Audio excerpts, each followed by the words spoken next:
Vocês já estão prontos para ouvir a palavra nessa noite? Então abram suas Bíblias.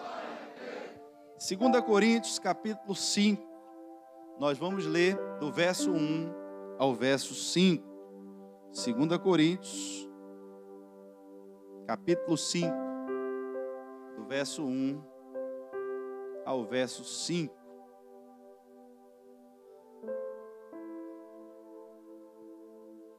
Segunda Coríntios, capítulo 5, verso 1 ao verso 5.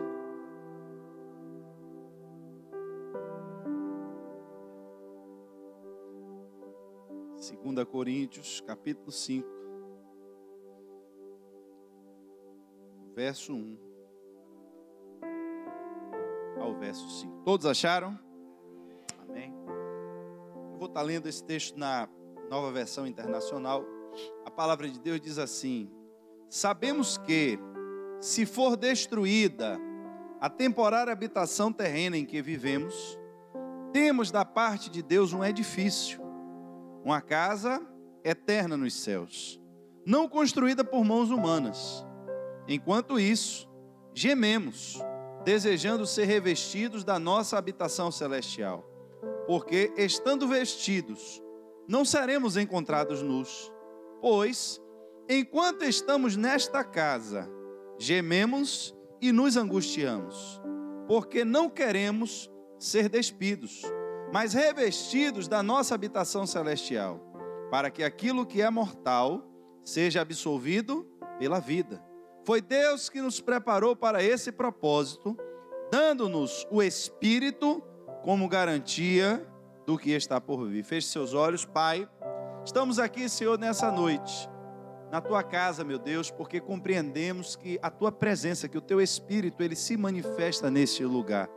Essa casa, ela é uma casa consagrada ao Senhor. Aqui, Senhor, não há outra atividade, não se realiza outro tipo, Senhor, de evento, a não ser o culto ao Senhor, porque nós consagramos este lugar, meu Pai, para invocar a presença do Teu Espírito. E precisamos, Senhor, carecemos, declaramos, meu Pai, que não podemos fazer nada se o Senhor não estiver aqui, se o Teu Espírito não agir aqui dentro. Não tem sentido, meu Pai, estarmos sentados nessas cadeiras, cantando louvores e falando de uma palavra, se o Senhor, meu Deus, não cooperar com a Tua obra, meu Pai. Nós declaramos, Senhor, que somos totalmente dependentes de Ti. Reconhecemos, Senhor, a Tua soberania sobre as nossas vidas. Reconhecemos, Senhor, que o nosso clamor, meu Pai, é inteiramente, Senhor, para pedir ao Senhor que se manifeste também através da Tua palavra nessa noite, fazendo, meu Pai, com que cada um dos que entraram aqui nessa noite possa compreender aquilo que o Teu Espírito quer falar com cada um deles, em nome de Jesus. Amém. Queridos, para entrar na palavra de hoje, eu gostaria de lhe fazer uma proposta, lhe levar a pensar junto comigo. Deus criou a natureza, Deus criou os animais. O apóstolo Paulo, ele em um determinado momento, ele vai falar sobre corpos. E ele falando sobre exatamente esse tema que nós vamos entrar hoje, e vamos falar um pouco sobre isso aqui nessa noite, sobre corpo espiritual, sobre corpo carnal, para a gente entender a nossa passagem por essa terra, mas entendermos o propósito maior do porquê estamos aqui, do porquê servimos a Deus, do porquê entregamos a nossa vida a Jesus, para que a gente não se perca, para que a gente não se distraia no foco do que é o essencial. Paulo vai dizer que o corpo dos animais é um, que o corpo do homem é outro, que corpo celestial é um, que corpo terreno é outro. Ele vai fazer uma distinção. Mas há um entendimento de que dentro desse corpo habita um espírito, do nosso corpo habita um espírito, o espírito do homem. Agora, se eu lhe perguntasse, Deus, na sua sabedoria, criou uma variedade de corpos e de animais, e cada animal com a sua função. A gente muitas vezes não entende o propósito da vida do urubu. Interessante, a gente olha o urubu, dificilmente você vê alguém em casa criando um urubu de estimação, é difícil você vê alguém criando um urubu de estimação. O urubu é um bicho que na natureza, ele come, a gente sabe, come carniça, come coisas podres. É interessante essa visão, porque quando morre algum bicho, e principalmente quem já andou interior e sabe, começa a feder e vira uma carniça. Mas daqui a pouco, meu irmão, chega um exército de urubu e os bichos começam a roer aquela carniça, rapidinho só ficam os ossos e o mau cheiro vai embora e o urubu vai junto também quando acaba a carniça. Agora, quem desejaria comer aqui hoje a comida do urubu? Quem? Por que a gente não gosta da comida do urubu? Preste atenção, porque o espírito que está em nós, o nosso corpo, ele não tem desejo para isso. A natureza do urubu, Deus fez para isso. Ele come aquela carniça, aquela carne podre, da mesma forma que nós vemos aquela picanha gordinha na churrascaria, e você pede ao garçom para cortar e bota no seu prato, né? E da mesma forma que você chega em casa, meio-dia, e você vê aquela lasanha no forno, o queijo borbulhando em cima, assim, com molho de tomate, você já, né? Já vai sentindo o cheiro. Por quê? Porque a sua natureza, preste atenção, ela clama por isso, você sente prazer nisso. Quando você come, você sente uma sensação boa. Esse é o sabor, é o seu paladar, é um sentido do corpo. Você termina de comer, come o pudim, você come aquilo e você diz, rapaz, que maravilha, né? Um pudim. Você gosta, eu gosto. Você vê o pudim, você já começa a sentir o desejo de comer ele ali na... Mas a comida do urubu não nos atrai. Agora a pergunta é, e se seu espírito hoje, com a consciência que você tem, ficasse presa no corpo de um urubu? Como será que seria a minha e a sua vida? É uma proposição interessante. Preste atenção, é o seu espírito, é você. Só que quando você acordasse, ao invés de você estar no seu corpo, você ia estar dentro de um corpo de urubu. Já pensou, irmãos? Você agora voando, atrás de carniça, você ia ver os urubus comendo carniça. Você ia ter a sua consciência. Você não ia perder a consciência. Só que agora você ia comer a comida do urubu com o prazer que você tem de comer a sua comida. Porque o corpo do urubu foi adaptado e foi criado por Deus para sentir prazer naquilo. Mas pastor, que loucura é essa? Eu saí da minha casa hoje, tanta coisa para fazer, e o senhor vem para cá, para a igreja, pregar sobre o urubu? Vou me embora e não volto mais aqui. Calma, irmão. Antes de você ir embora, entenda o que eu quero lhe dizer. Foi o exemplo melhor, irmãos, que eu achei para tentar lhe mostrar a realidade das coisas espirituais dentro da nossa visão. Por quê? Porque a Bíblia diz que quando o homem se corrompeu, quando o homem pecou, essa carne que a gente vive, irmãos, esse corpo, ele passou a ter desejos impuros. A gente passou a desejar coisas que pela criação de Deus, elas não foram projetadas para que a gente mergulhasse nelas. E quando a gente vê a situação no meio de um rebanho de urubu, urubu olhando urubu, a gente acha tudo normal.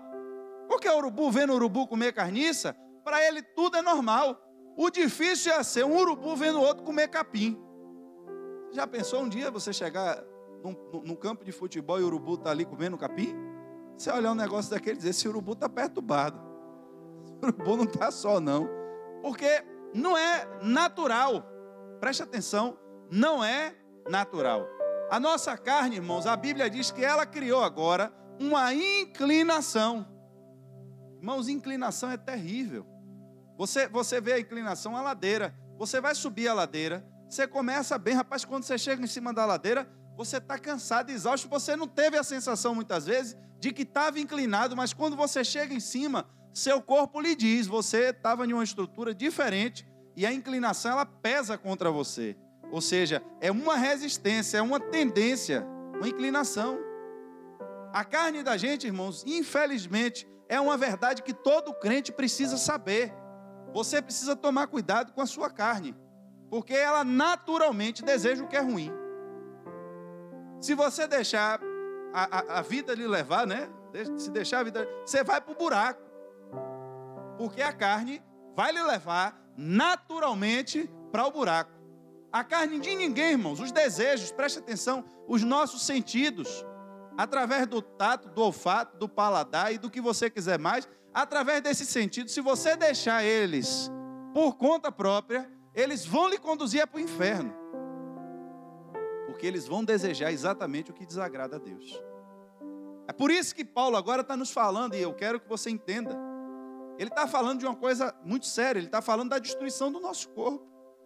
quando ele diz, se for destruída a temporária habitação terrena em que vivemos. Ele está falando da morte, irmãos. Paulo está dizendo da destruição desse corpo que a gente vive. Ele está nos alertando que temos da parte de Deus agora, preste atenção, se você perder, você vai ver algumas traduções, ele diz assim, o tabernáculo terreno.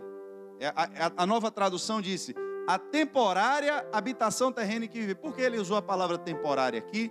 Mas, como se a gente lendo entende temporária habitação terrena, é nesse sentido da brevidade da nossa vida. É um tempo que a gente está passando aqui. Mas na tradução original, esse temporário era no sentido de trazer a ideia do tabernáculo. Porque hoje os templos antigamente também eles eram edificados, mas o tabernáculo não. O tabernáculo era uma estrutura provisória. O tabernáculo ele era montado todas as vezes que o povo acampava, e quando o povo levantava o acampamento, também desmontava o tabernáculo.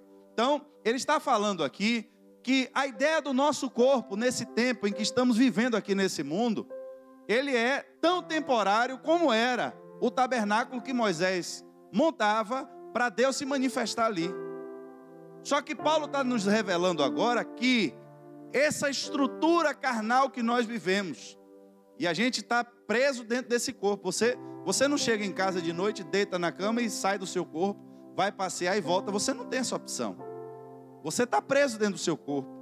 Você está limitado às leis da física que incidem sobre o seu corpo.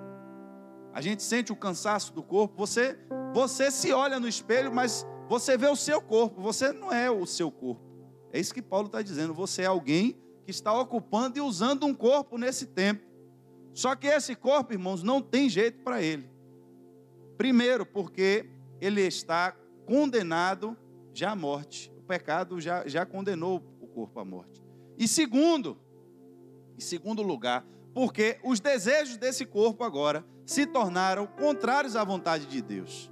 Mas ele está dizendo que, mesmo que vai ser inevitável, a gente vai perder esse corpo, ele é temporário, ele é transitório, mas Deus preparou para nós agora, não é só uma casa, porque se você sai de um tabernáculo, de uma tenda, para uma casa, já seria muita coisa.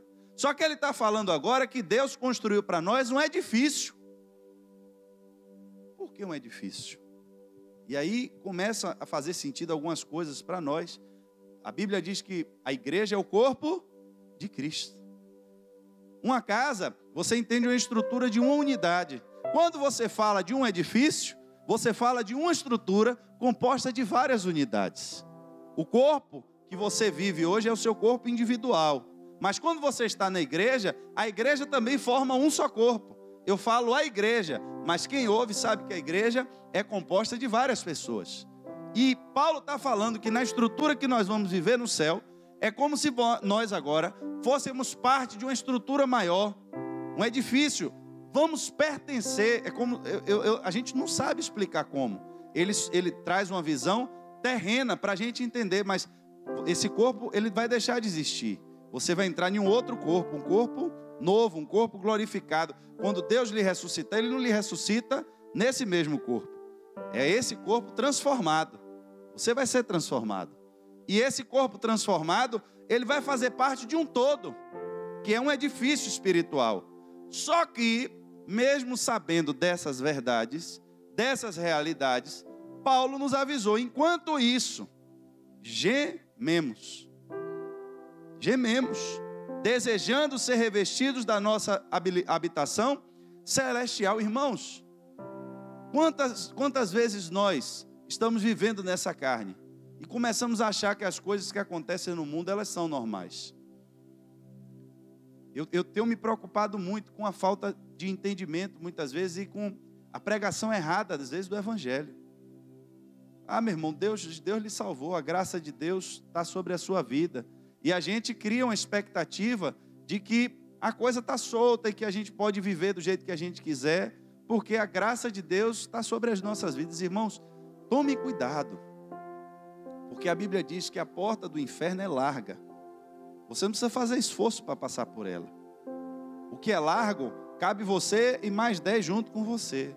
Mas quando diz que a porta do céu é estreita e o caminho é apertado, isso quer dizer que em algum momento você vai ter que fazer esforço para andar pelo que é apertado? Ó, irmãos, o apertado é difícil. O estreito é difícil. E parece que a impressão que a gente tem é que a salvação foi tão fácil para a gente. O que é que você precisava fazer? Eu precisava vir na frente da igreja, levantei a mão, disse que aceitei Jesus e agora está tudo certo da minha vida. Vou cuidar da minha vida, vou cuidar dos meus interesses, vou cuidar, eu tenho que trabalhar, e a gente vai se ocupando e a gente vai perdendo o foco e a gente não vai entendendo que a gente tem uma missão a cumprir. Que eu estou lutando pela minha salvação, que eu na minha visão, a gente só conquista a salvação depois que a gente deixar isso aqui. Enquanto eu estiver aqui, eu estou sujeito a cair. Enquanto eu estiver nesse corpo, eu estou sujeito a falhar. E eu preciso, irmãos, estar atento, porque eu ainda estou preso a uma estrutura que não é uma estrutura definitiva. Esse corpo, ele pode me enganar, ele pode me trair. E aí você vai ver essa responsabilidade que a gente tem que ter. Paulo dizer em 2 Coríntios 5,10, ele vai avançar e você vai ver. Pois todos nós devemos comparecer perante o tribunal de Cristo, para que cada um receba de acordo com as obras praticadas por meio do corpo. Veja, o corpo, Paulo está dizendo que quem realiza a obra não é o corpo, quem realiza é você. Você que ocupa esse corpo, é você que faz, mas você faz por meio do corpo. E ele vai dizer, quer sejam obras boas, quer sejam obras más. Eu tenho a opção de fazer o bem e tenho a opção de fazer, tudo vai se manifestar através do meu corpo. Só que em Colossenses 3, do verso 5 ao 10, preste atenção. Ele vai mostrar e vai dizer a gente alguma coisa. Ele vai dizer assim, ó, assim façam morrer. Ele não está dizendo orem para que Deus mate. Ele não está dizendo você vai ficar agora, aceite a Jesus para que isso aconteça. Não, ele tá lhe dando uma ordem. Assim, você tem que fazer morrer, você vai ter que dar um jeito aí de matar essas coisas. Façam morrer tudo o que pertence à natureza humana de vocês. Eu falei da história, comecei para você entender, falando da natureza do homem e da natureza do urubu. E ele disse que se você tivesse preso dentro de um corpo de urubu, para você ia ser extremamente estranho. Você está vivendo, comendo aquelas coisas horríveis ali e sentindo prazer naquilo. Você, com a sua consciência de hoje, você ia se sentir extremamente ali até sujo, né? No meio de uma carniça daquela. Mas é a natureza do bicho. Aí Paulo está agora com a visão espiritual. É o Espírito de Deus que conhece uma realidade que a gente não conhece. Conhece a dimensão espiritual. Ele conhece a natureza de Deus. Ele conhece os valores de Deus. E quando Deus olha para a estrutura humana, ele vê uma estrutura humana decaída, vê uma estrutura humana corrompida, vê uma estrutura humana afetada pelo pecado. Ele vê o homem desejando o mal, vê o homem tendo prazer na iniquidade, no que não presta. Mas o homem tem prazer nisso. E aí ele diz, olha, vai acontecer algo com vocês. Um dia vocês vão se libertar dessa estrutura. Mas enquanto você não se libertar dessa carne, a estrutura, irmãos, é de gemido. Está dizendo, nós gememos. É de luta. Quem está gemendo, irmãos? Está bom ou está ruim? Está bom ou está ruim? O negócio está pegando, irmãos. Eu estou dentro dessa carne aqui, estou vendo a carne me puxando para um lado, e eu não quero ir, e eu quero fazer a vontade de Deus, mas a vontade da carne vai me puxando, e aí Paulo está dizendo, nós gememos por isso. Porque eu não quero mais estar nesse corpo. Eu não gostaria de viver na minha carne. Eu tenho vergonha dos desejos que a minha carne tem, dos pensamentos que vêm à minha mente. Eu tenho vergonha. Eu não gostaria de estar vivendo mais dessa estrutura, porque com a mente eu já criei, com a mente eu já entendi o Evangelho, já entendi a realidade divina, eu quero ir embora, eu quero deixar isso aqui. Mas enquanto eu não vou, a estrutura é de batalha. E como é que eu faço então para poder viver nessa carne, nesse tempo, enquanto eu ainda não partir para morar com Deus? Aí vem agora. Não, irmão, se acontecer qualquer coisa, vocês, isso aí é normal, né? Isso é normal. Pecado é normal no meio da igreja. Vamos tratar o pecado normal. todo mundo erra, todo mundo peca. Quem é o melhorzão? Irmão, todo mundo erra, todo mundo peca, é verdade. Mas a diferença é o que você faz com o seu pecado. Tem gente que peca e esconde o pecado. Outros pecam, procuram Jesus e confessam o seu pecado. O que esconde o pecado, ele está se envenenando. O que procura Jesus e confessa o seu pecado e se arrepende, ele alcança a misericórdia. A intenção das coisas, irmãos, vale mais do que o resultado delas. Preste atenção, a intenção da coisa vale mais do que o resultado delas. Paulo está dizendo, façam morrer a natureza terrena de vocês. Ele não disse só matem uma vez, porque é uma coisa que exige continuidade. Eu tenho que continuar fazendo morrer, eu tenho que continuar trabalhando para isso. A intenção das coisas vale mais do que o resultado. Davi vai fazer um sacrifício e Deus não estava interessado no que ele ia dar a Deus. Não é o que estava sendo apresentado, mas é o que estava saindo do coração dele. E o cara diz, não, você vai fazer um sacrifício a Deus? Pode entregar tudo aí. Está tudo na sua mão. Ele disse, não, eu não posso chegar diante de Deus. Eu vou entregar exatamente a mesma coisa que eu propus no coração. Mas se isso não me custar nada, eu sei que para Deus também não tem valor. O que quer dizer? Você pode chegar na igreja e dar uma oferta a Deus de R$1.000. E de onde foi esse dinheiro? Não, o dinheiro você veio na rua, chutou aí, achou e entregou. Mas você pode dar R$5 a Deus. É a Deus, você entregou a sua oferta a Deus. Mas aquele dinheiro, ele tinha um valor para você. Você entregou com amor a Deus. E aí, o valor não é o que você entregou, mas é o que representava para você. A viúva está lá na beira da... Aí está o povo entregando lá carrinho de mão de dinheiro no templo. Jesus disse, quem foi que deu a maior oferta? Talvez se tivesse calculador, os discípulos fossem fazer a contabilidade. Aí Jesus disse, quem deu a maior oferta foi essa viúva pobre. Porque da sua pobreza ela deu tudo que ela tinha para viver. Ele não estava olhando, irmãos, o que ela estava fazendo, mas estava olhando por que ela estava fazendo, qual era a intenção, a motivação do coração. O problema não é o pecado, mas o problema é o motivo que nos leva a ele, a intenção do nosso coração. E a vida cristã, ela não pode ser encarada, o pecado nunca com naturalidade. É engraçado que quando alguém peca e a gente fica sabendo, nós somos rápidos, ligeiros em apontar. Ligeiríssimos. Como é, rapaz? Aquele irmão fez uma coisa horrível. Não, meu irmão, esse irmão, a partir de hoje, eu não... Mas você se relaciona com gente lá fora que faz exatamente as mesmas coisas e você anda com essas pessoas. Mas o irmão da igreja, quem procura ele para saber como é que está a vida dele? Quem procura ele para orar com ele, para tirar um tempo de jejum? E dizer, não, meu irmão, por que você caiu? Você está precisando de alguma ajuda? Mas somos rápidos em condenar. Ah, meu irmão, você viu o irmão fulano de tal? Irmão fulano de tal, o homem está com 5 mulheres na rua. Irmãos, com 5 mulheres ele vai para o inferno. Se ele não tivesse entrado na igreja, com um ele ia também do mesmo jeito. Nós estamos aqui exatamente para ajudar uns aos outros, para entender que todos nós somos fracos, todos nós temos as nossas debilidades. Aqui não existe super crente, a gente vem arrumado, vem todo mundo bonitinho para a igreja, porque nós queremos honrar o Senhor, mas a verdade é que se fosse botar no telão da igreja aqui, tudo que passa na nossa cabeça, tudo que a gente faz, todo mundo ia embora e não ia ficar ninguém aqui. Só Jesus e a mulher adúltera perguntando, onde é que estão os teus acusadores? E não ia ficar ninguém. Mas é por isso que a gente vai se conformar com o pecado? É por isso que a gente vai tratar com naturalidade o pecado? Não. O pecado, irmãos, ele precisa ser denunciado, ele precisa ser confessado. A gente precisa resolver isso. Porque Deus, ele não habita no meio do pecado. Ele não tem parte com o pecado. O Espírito dele é um Espírito Santo. Ele habita, mas somos pecadores. É exatamente por isso que Jesus morreu na cruz.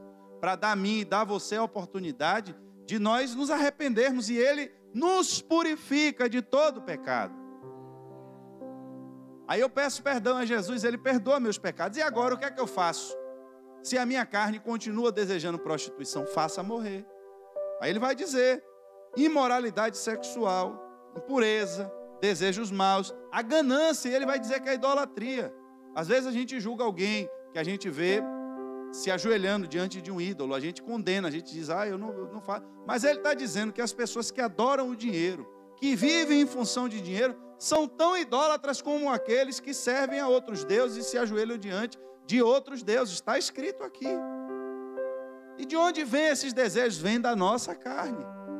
Ele vai continuar dizendo, é por causa dessas coisas que vem a ira de Deus sobre os que vivem na desobediência.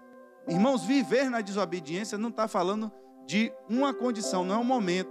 Viver na desobediência está falando de uma permanência. São pessoas que vivem nisso e não querem sair disso. Não adianta, irmãos, a gente vir para a igreja e dizer eu sou de Jesus, pam, pam, pam, pam, pam, se a gente continuar vivendo essas coisas. E aí, como é que eu resolvo isso, pastor? Paulo está dizendo, façam morrer. Porque é por causa dessas coisas que vem a ira de Deus sobre os que vivem na desobediência, as quais vocês praticaram no passado, quando costumavam viver nelas. Mas agora, abandonem todas essas coisas. Ele vai falar de mais coisas. Vai falar de ira, de indignação, maldade, maledicência, linguagem indecente no falar. Ele vai falar, não mintam uns aos outros, visto que vocês já se despiram do velho homem com suas práticas e se revestiram do novo. Agora você vai ter revelação aqui, o qual está sendo renovado em conhecimento a imagem do seu Criador. Preste atenção. Como é que Paulo está falando para a gente, lá em Coríntios? E dizendo, olha meu irmão, o negócio aqui é o seguinte, a gente ainda está vivendo na carne, a carne tem maus desejos. Eu sei que Deus tem uma habitação maior para nós, melhor para nós. Quando você morrer vai ter um corpo celestial, um corpo glorioso para você. Mas enquanto a gente não vai para lá, o processo aqui, irmãos, é de gemido, é dor, é sofrimento. Porque sua carne vai puxar para um lado e você vai ter que puxar a carne para o outro. A carne vai dizer que quer uma coisa e você vai ter que matar essa carne maldita aí. Vai ter que dar um jeito, se vira. Mas vai ter que matar. Senão ela vai lhe trair, ela vai lhe puxar para o buraco.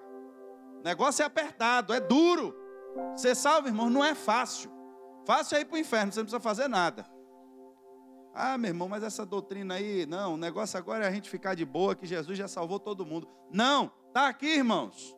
Ele dizendo, se virem, mas vocês vão ter que lutar contra isso, vocês vão ter que lutar contra o pecado. Se pecar, não vivam nele. Porque se viver, essa era a antiga maneira de vocês viverem. Só que aí ele vai dizer no final, falar que já se despiram do velho homem com suas práticas e se revestiram do novo. Aí agora eu tenho que entender isso aqui. O corpo não mudou, o corpo vai continua o mesmo. Mas Deus está dizendo que eu era um velho homem, agora eu sou um novo homem. Que processo é esse?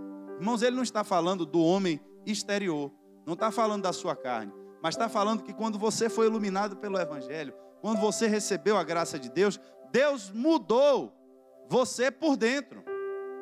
Ainda não mudou por fora. Embora muitas coisas da nossa mudança de dentro já se refletem do lado de fora. Você já não se veste igual. Você já não anda igual andava antes. E as pessoas, ao lhe olhar hoje, já conseguem ver o que mudou por dentro. Às vezes é uma preocupação muito grande da gente de querer as mudanças por fora. Só que Paulo está dizendo que essa situação já se despiram do velho homem com suas práticas. O velho homem tem suas práticas. E se revestiram do novo, o qual está sendo renovado em conhecimento. Eu estou sendo renovado. Eu tenho agora um novo homem. Mas ele não parou ainda. O novo homem que se manifesta agora dentro desse corpo. O novo eu. Porque eu me converti. Não é essa palavra que a gente usa? E a palavra conversão, irmãos, o arrependimento em si, ele fala exatamente dessa mudança de direção. Eu pensava de uma forma, hoje eu penso de outra. Como era que você via a vida antes de você ser crente, irmãos? Meu irmão, eu via dessa forma. E como é que você vê hoje? Hoje a minha visão mudou. Hoje o que eu fazia eu já não faço mais. Hoje aquilo e aquilo outro que antigamente eu vivia naquilo, hoje eu me afastei. Por que você se afastou? É porque sua carne deixou de desejar? Não. É porque mudou o meu entendimento.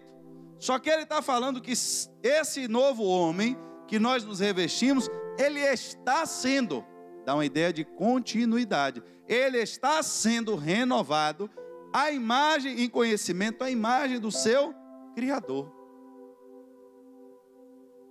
Aí você vai ler 1 Coríntios 15, versos 42 ao 43. Você vai ver Paulo dizer assim, ó, assim será com a ressurreição dos mortos. O corpo que é semeado, perecível, e ressuscita, imperecível. É semeado em desonra e ressuscita em glória. É semeado em fraqueza e ressuscita em poder. Verso 47 ao 52, ele vai dizer, o primeiro homem era do pó da terra, o segundo homem dos céus. Os que são da terra são semelhantes ao homem terreno, os que são dos céus ao homem celestial. Assim como tivemos a imagem do homem terreno, teremos também a imagem do homem celestial. Irmãos, eu declaro a vocês que carne e sangue não podem herdar o reino de Deus, nem o que é perecível pode herdar o imperecível.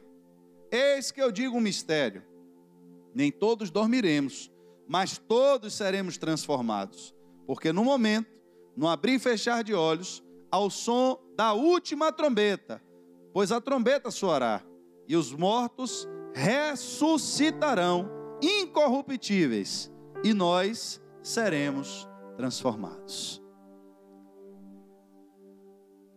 Que grandeza de revelação é essa que Paulo está falando para a gente aqui, irmãos?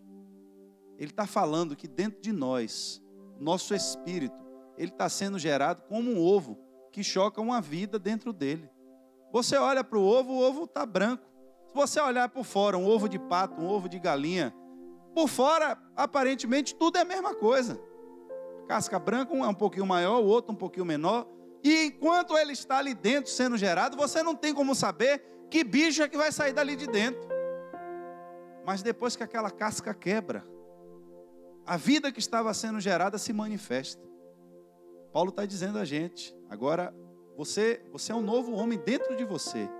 Não mudou nada por fora. Essa casca de ovo continua a mesma aí, atribulando você, lhe puxando, querendo lhe arrastar para o buraco. Mas você precisa fazer esforço. Você precisa fazer morrer tudo que é pecado, tudo que é o motivo pelo qual a ira de Deus vem sobre os homens. Aí o complemento vem depois. Por quê? Porque você está sendo gerado à imagem do seu Criador. Esse é o novo homem que está sendo renovado em conhecimento.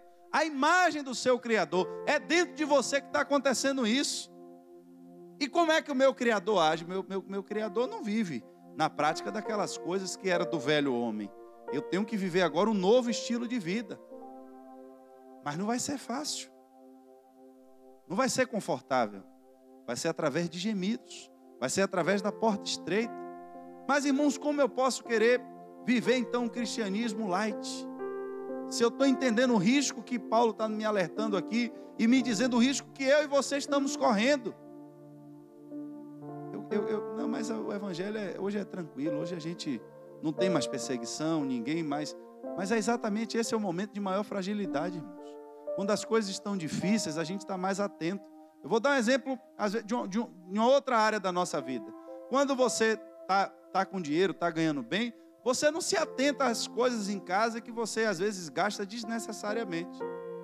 Está pagando as contas tudinho, está sobrando um dinheirinho, aí a luz fica acesa, o ventilador fica ligado, tem uma goteirazinha lá na privada que fica e você nunca conserta.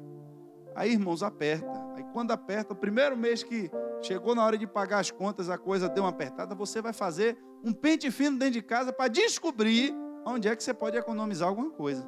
Você já vai procurar logo e dizer, rapaz, a conta de energia aumentou e eu nem percebi. E a gente começa a fazer a faxina logo na conta de energia. Já começa a chamar a atenção dos meninos. Menino, não deixa o ventilador ligado. Abriu a porta da geladeira, você... meu irmão, isso aí não é televisão não. Fecha esse negócio aí. Vai consertar a descarga que está pingando. A gente começa a procurar os problemas.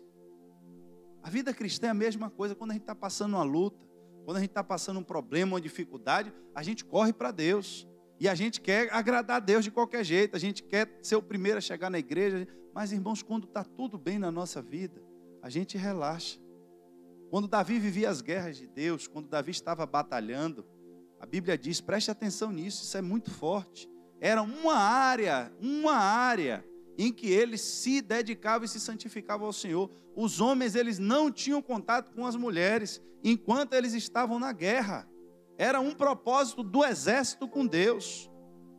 Vamos para a guerra. Então, naquele dia em diante ali, meu irmão, eles entravam num processo de uma abstinência ali, que os soldados não tinham contato com mulheres. Aí o povo diz, Davi, você já ganhou muita guerra, já está cansado. E Davi fica no palácio. Irmãos, Davi era rei, era um homem segundo o coração de Deus, era uma bênção. A genealogia de Cristo vem desse homem. A Bíblia fala de revelações que esse homem teve a respeito do Messias, sem ele nem ter conhecido o Messias. Você tem um livro na Bíblia dos cânticos espirituais, que o Espírito falou através desse homem. Mas ele era carne também, irmãos. E o olho dele via a mesma coisa que o seu vê. E o homem lá de cima do palácio, quando viu a situação lá embaixo, aquele negócio, ele não se controlou mais, irmãos.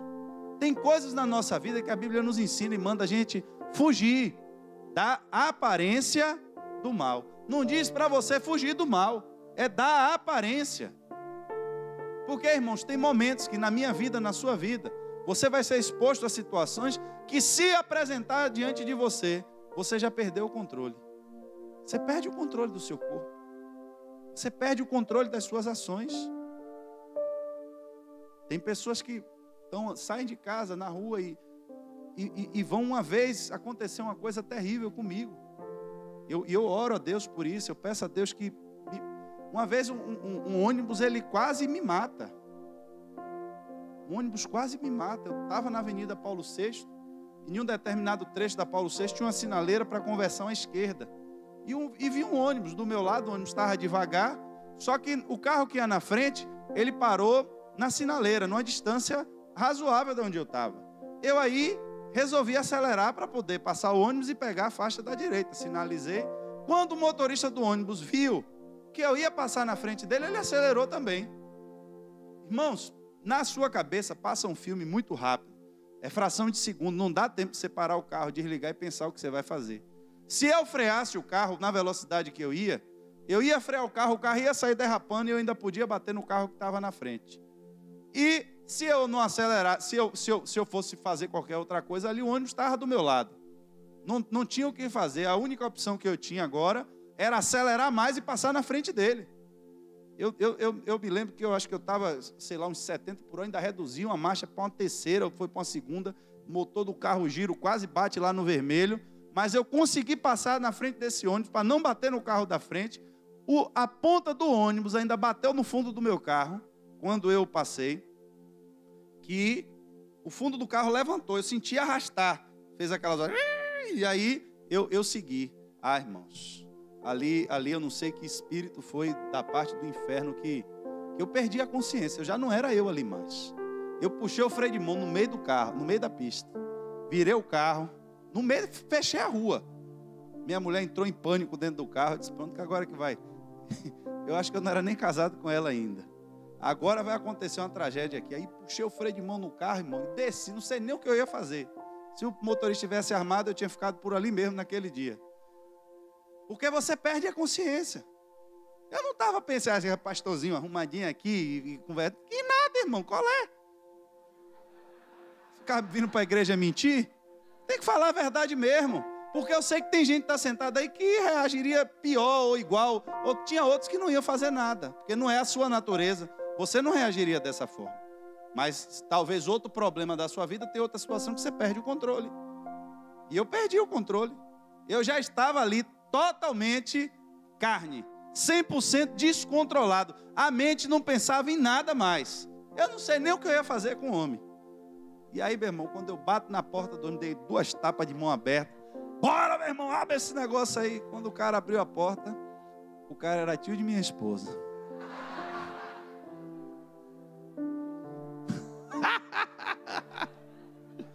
Ei, rapaz, e a vergonha agora? A minha é dele, porque ele também sabia que ele tinha botado o ônibus para me derrubar. Ele queria ver a bagaceira também.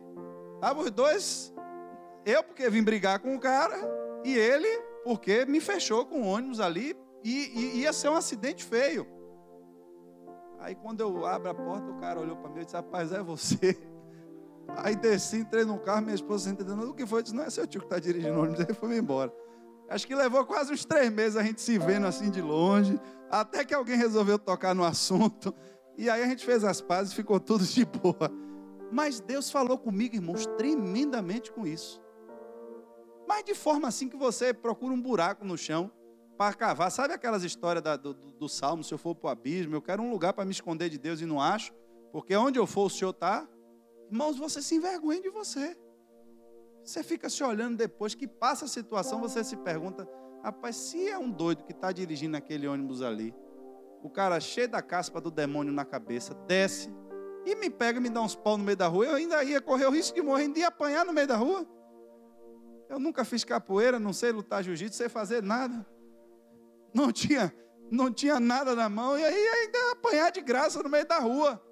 Mas na hora você não pensa em nada, porque isso é isso aqui, ó, chamado carne.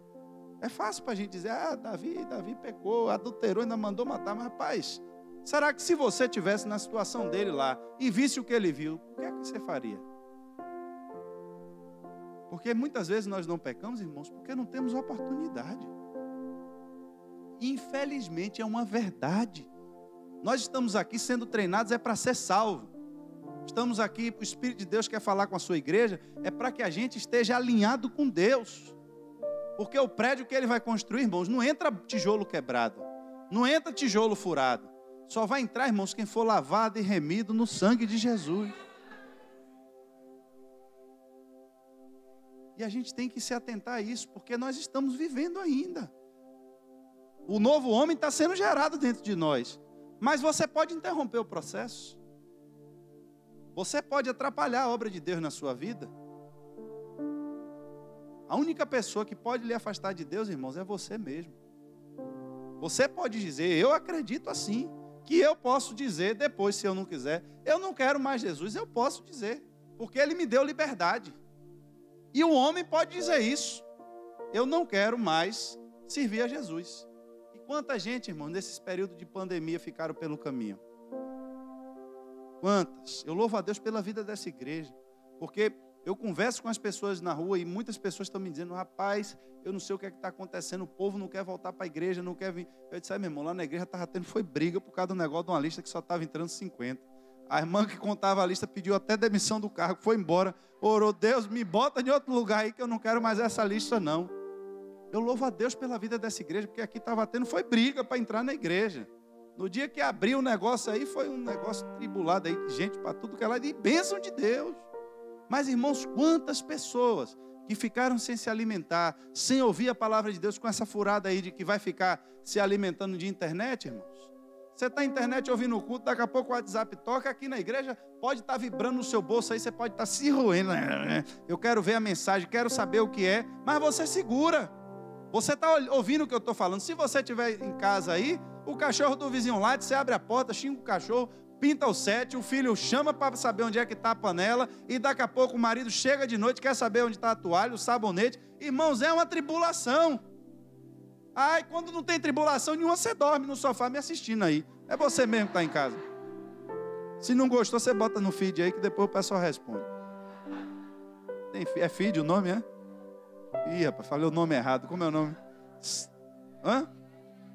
Direct, pronto. Glória a Deus. A assessoria aqui é ao vivo, irmão. Responde na hora. O negócio é forte. Então, irmãos, Deus está falando. Eu ia pregar outra coisa nessa noite. Ia pregar outra coisa, eu estava com outro entendimento, mas nessa noite eu tive um sonho. O último sonho antes de eu acordar. Eu sonhava que o pastor estava lendo a Bíblia e ele falava, porque todos somos um só corpo. E a minha Bíblia não mudou. Rapaz, eu acordei com essa palavra na cabeça, somos um só corpo. E a Bíblia não mudou. E esse texto de hoje, se você for ler, ele está no meu texto do devocional de hoje.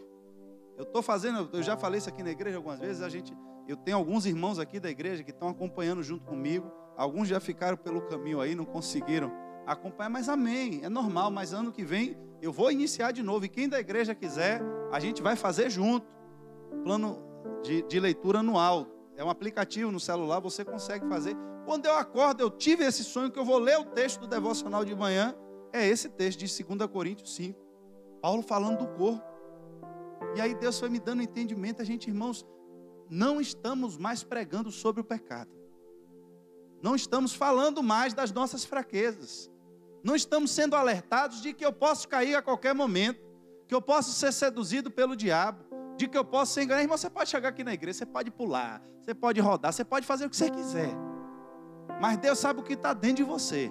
Porque se você sai daqui, vai para sua casa, abre o seu computador e fica conversando, ó, a maledicência aqui está aqui. Conversas imorais. Tem gente, irmãos, que não peca porque não apareceu na frente dele. Mas eu conheço pessoas que ficam pela internet aí, conversando imoralidade a noite toda. Você está pensando que é brincadeira? Você está pensando que a coisa aí fora está boa? Não está não, irmãos. O mundo está apodrecendo cada dia mais. O pecado, irmãos, está tomando conta do mundo cada dia mais. Mentira! Irmão, tem gente que mente e nem sente mais. Eu contei aqui na igreja, acho que hoje é o dia de eu confessar meus pecados. Mas vai tudo aí. Está gravado. É bom que Deus me perdoe de tudo. Eu fui fazer o renovação, não sei quem lembra, um dia desse aí, o negócio do título de eleitor, estava aquela confusão, o pessoal de Bocão, o Jorge Araújo filmando os outros aí no meio da rua, a fila do CAB dobrando e uma tribulação com o negócio que vai cancelar título. E aí eu tô na prefeitura de Lauro de Freitas fazendo outra coisa, encontrei um procurador amigo meu, e aí eu perguntei, um promotor, disse, e aí, meu amigo, como é que tá? Não, rapaz, eu vim aqui porque hoje é o primeiro dia que Lauro de Freitas abriu para poder fazer a biometria do título. E aí eles estão cadastrando. O pessoal ainda não sabe, não deu tempo ainda fazer uma divulgação em massa, porque Salvador ficou passando na televisão, né? Lauro de Freitas ainda não tinha anunciado. Então, a fila está pequena. Eu disse, opa, é agora mesmo que eu vou lá. Aí pulei, cheguei lá.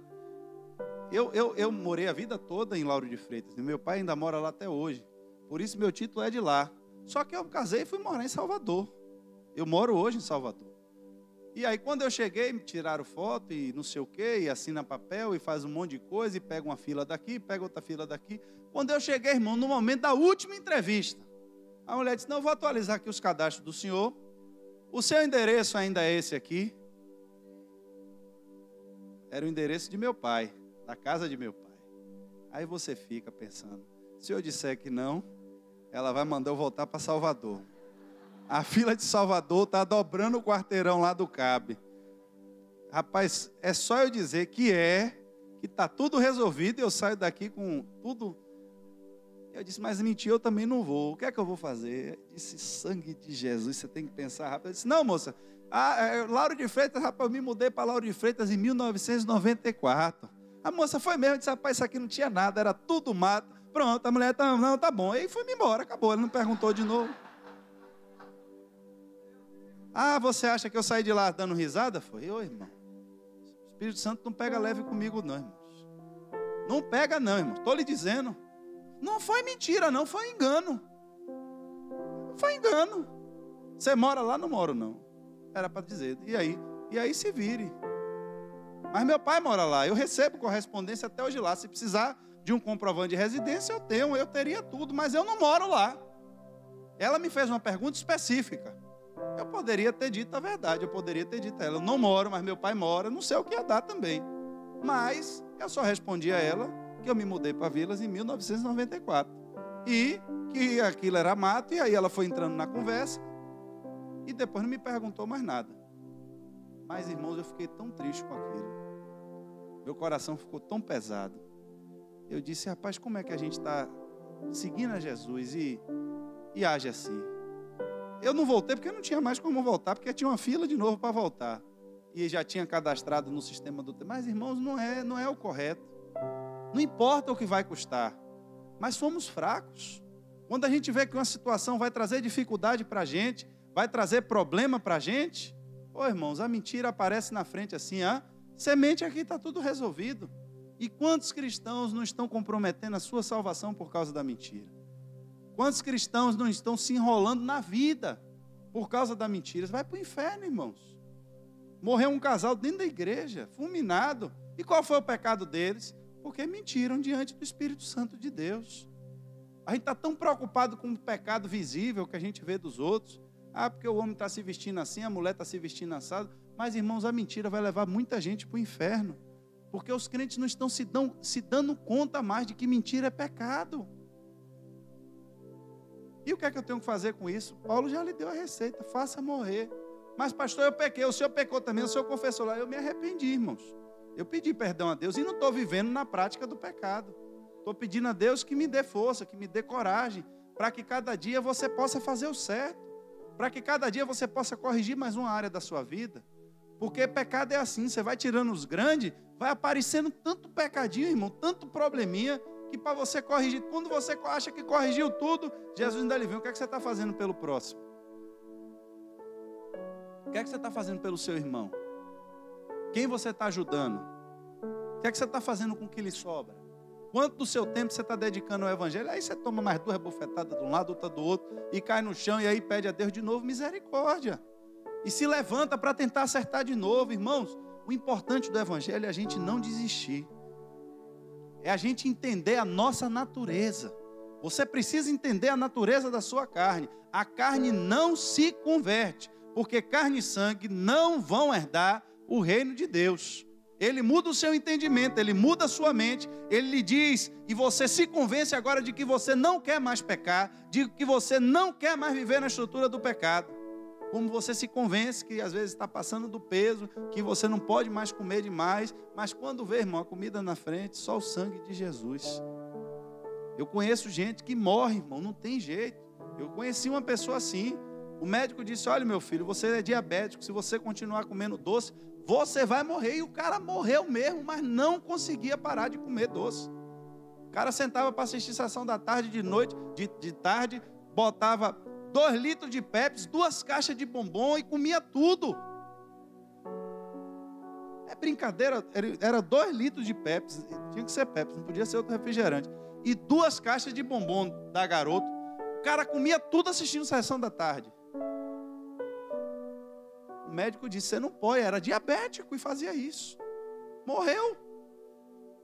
O Espírito Santo fala com você, olha, se você continuar na prática desse pecado, você vai morrer.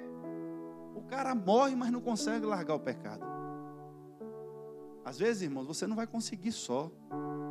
Às vezes você já tentou sozinho, você não conseguiu. Você vai ter que procurar alguém de sua confiança. Um irmão de sua confiança, alguém que você sabe que não vai expor a sua nudez. Porque o problema, quando a maldição que veio sobre a vida de Cão, é exatamente porque ele viu a nudez do pai e ao invés dele cobrir a nudez do pai, ele saiu anunciando a nudez do pai. O irmão confessa, ele está precisando de ajuda, ele fala com você a respeito de algo que ele está vivendo.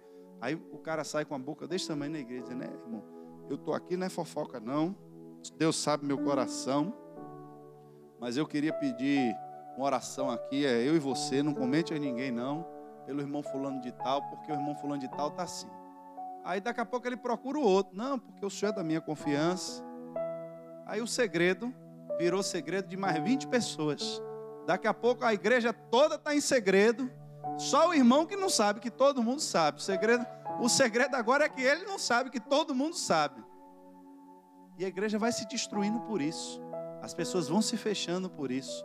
Elas não têm mais confiança, não têm mais liberdade. E às vezes estão presas, irmãos. Tem gente que já ficou em um nível de prisão. Homens, vocês homens, tem homens, irmãos, que já ficaram presos em pornografia e não conseguem sair mais sozinho. E se você ficar preso nisso, irmãos, você vai para o inferno. A Bíblia está dizendo, é imoralidade sexual, irmãos. Mas eu não consigo, pastor. Meu irmão, procure alguém da sua confiança. Comente isso, peça, sabe, se for preciso, faça o que a Bíblia diz. Se um olho está lhe dando problema, arranca e joga fora. Quebra celular, joga fora computador, pinta o set dentro de casa, irmãos. Mas não deixa mais esse diabo lhe atentar.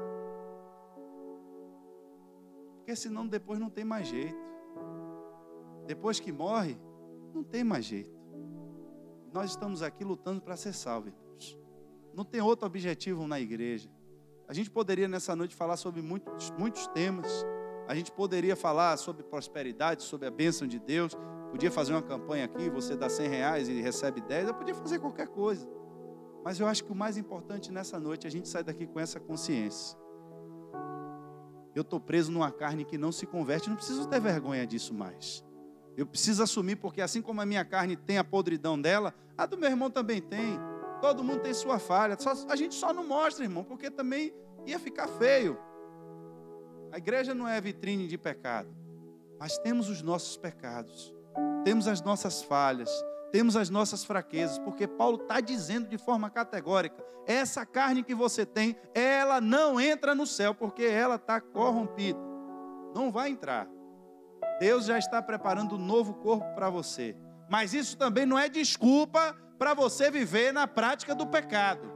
Isso não é desculpa para você se esquecer de Deus e viver sua vida como se nada tivesse acontecendo, porque você tem o poder na sua mão de fazer morrer as obras da carne. Mate ela de fome. Começou a ter uma área na vida que você não consegue, meu irmão, bote disciplina na carne.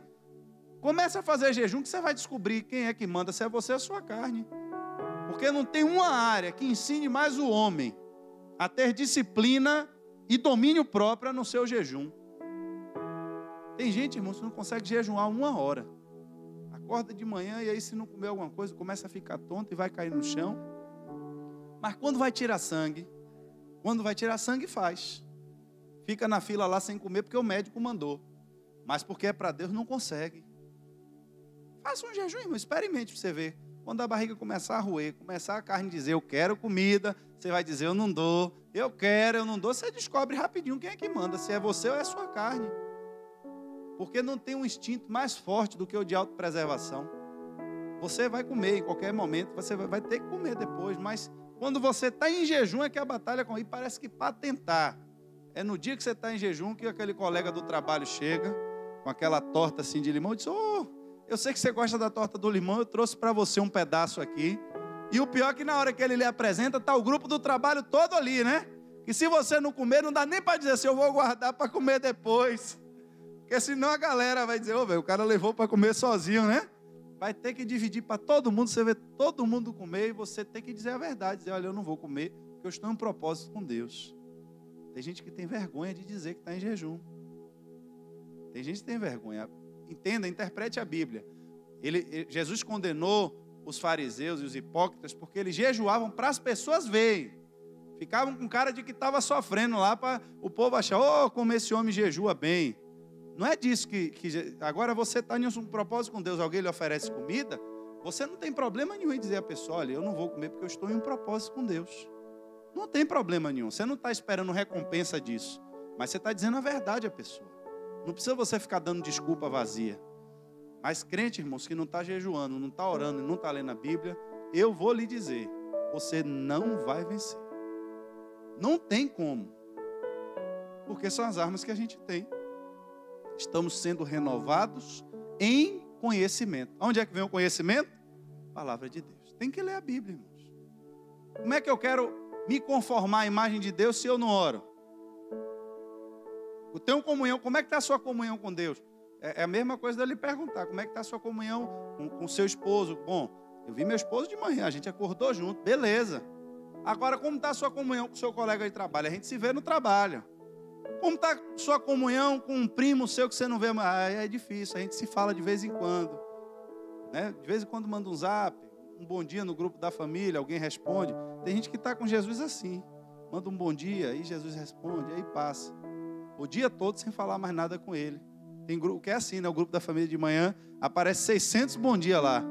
O pessoal copia e repassa e depois passa o dia todo, ninguém fala mais nada, ninguém conversa. A gente tem que voltar, irmãos, a desenvolver, entender a necessidade da nossa comunhão com Deus. Eu preciso manter o meu diálogo com Ele. Ele fala comigo através da palavra, eu falo com Ele através da oração. E através do jejum eu vou mortificando a minha carne. Através do jejum, eu vou dizendo a ela quem é que manda aqui nesse negócio. Porque o homem interior está sendo gerado. Porque no dia que eu sair dessa casca de ovo, o que vai se manifestar é o que está sendo gerado dentro. E eu quero que saia daqui de dentro algo que vai servir para a edificação do corpo de Cristo. Amém? Fique de pé nessa noite.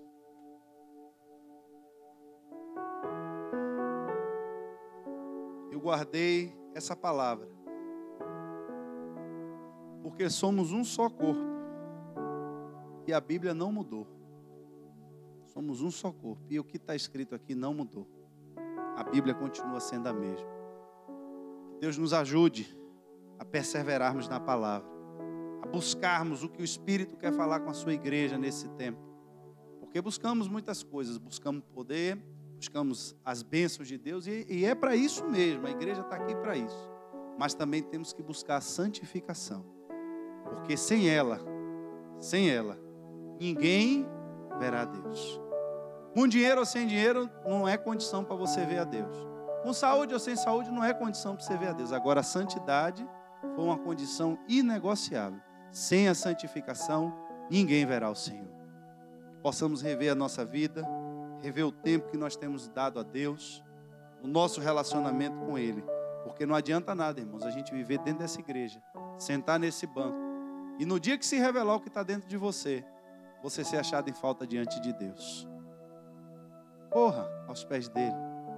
Se tem algo na sua vida que ainda não está condizente, e você sabe disso, é hora de você pedir perdão a Ele, pedir força para que Ele lhe ajude, que Ele lhe esforce. E eu tenho certeza que você vai ver muitas coisas mudarem na sua vida quando você mudar de entendimento diante de Deus. Pai,